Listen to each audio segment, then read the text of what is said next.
I'm at Jevons Riley and Pope this morning with two legal maestros, Mike Bowen and Tina Hylands, who are celebrating 30 years in service, and that's 30 years on each part here.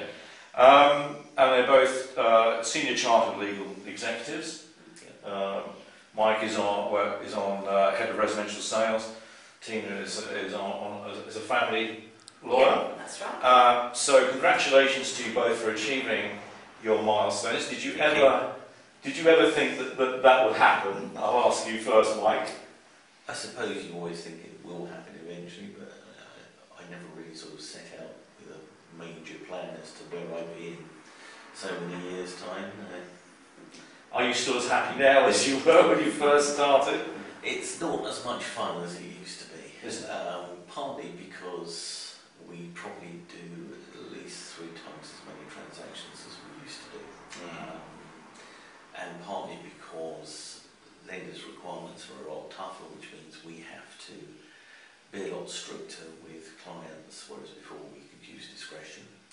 And I think also, obviously, and for the public good, we're regulated very heavily, and we have to make sure we're compliant. And that's not necessarily a bad thing, but it does make life more challenging. Okay, so there have been new challenges, new hurdles that have come into the system over the last 30 years. There's always new challenges, but at the same time there's always new opportunities and new ways of working. Yeah. And that, to an extent, is what sort of keeps you going, because you adjust the way you work and your methodology, and it makes a big difference. I mean, when I started, we didn't have computers. Now, It was that long ago. it was that long ago. Goodness me. I remember typing on the... You still do? No, sorry. A bit more fluent now. I never thought I'd type a letter in my life. Now I type more letters. Well, I haven't dictated a single word for 6 or 7 years. And it's a 24/7 Yeah. society now as well, so the demands are there. Yeah. So, Tina, on your part, there have been a lot of challenges that have come in over the last 30 years on your side as well. I mean, can you reflect on any sort of the main challenges that have impacted on your working life? I would say probably the biggest has been the demise of legal aid, really. When I first qualified, I was primarily a legal aid practitioner, but in 2000, the company that I worked for sort of took the view that it was no longer cost effective. By that time, franchising had come in, you had to apply for a franchise in order to do legal aid work, and it became very onerous, and you were doing far more admin than actually doing the job for the client. So we let it ride, we gave up our franchise, and I've been doing private work ever since.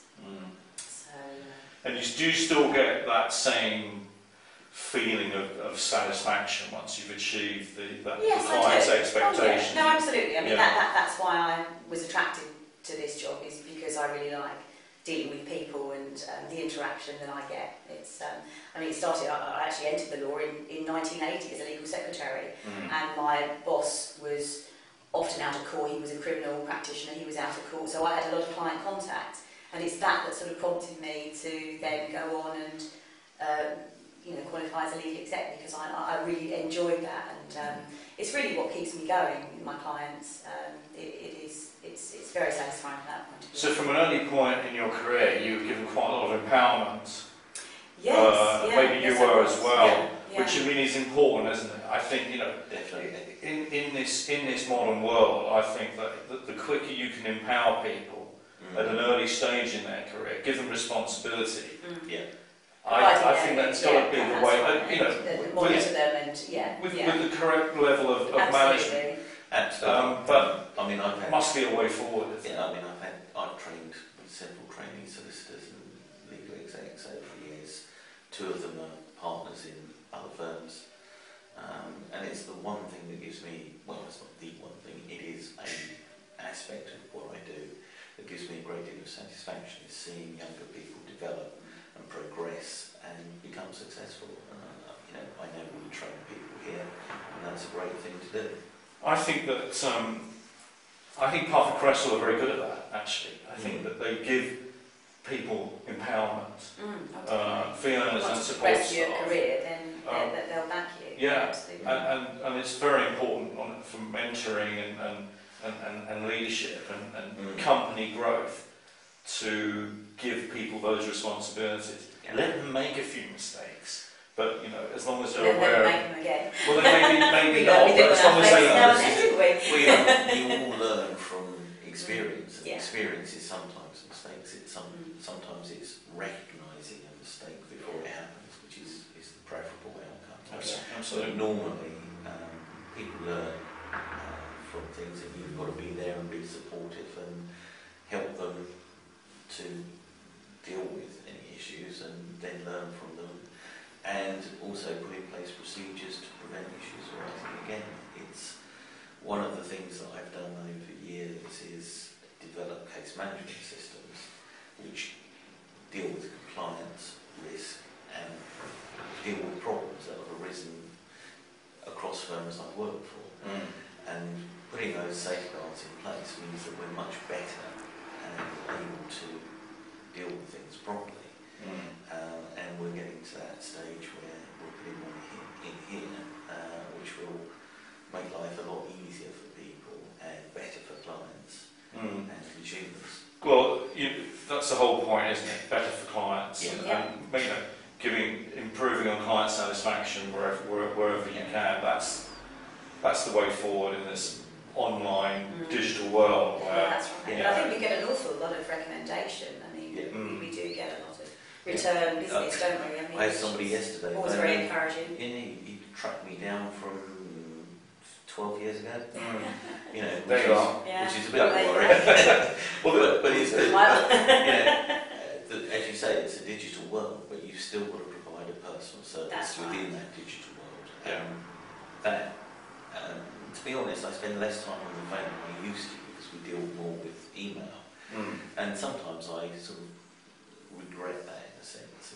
It's sometimes better to pick up the phone and have a proper chat about an issue. And I try and do that. But I like to be accessible to clients and normally deal with things the same way Yeah, that's because really that's the right thing to do. and they welcome that process as well, for sure. So, let's hope that when I interview you in 30 years' time, I'll be dead by then. Mike, I'll be way too old. we've been so positive up to now. But, anyway, I'm sure that in terms of what client needs are, they won't have changed that much. It'll probably things will go back in a cycle probably.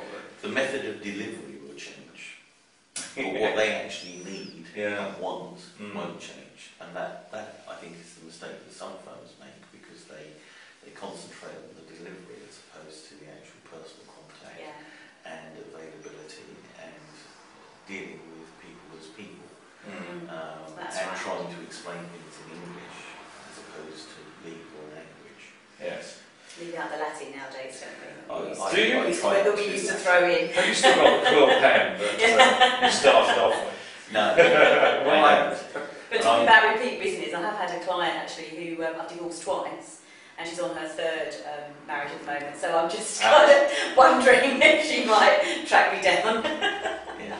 Well, I have serial movers who move.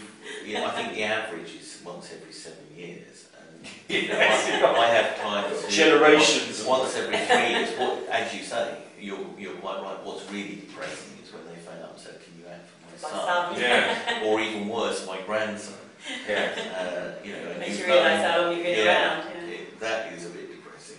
It's depressing, but you can tick a box. Oh yeah. On that They basis. wouldn't have come back if they weren't Yeah. happy. Well, it's made you happy, Mike. So that. I'm a you- complainant, I'm never happy.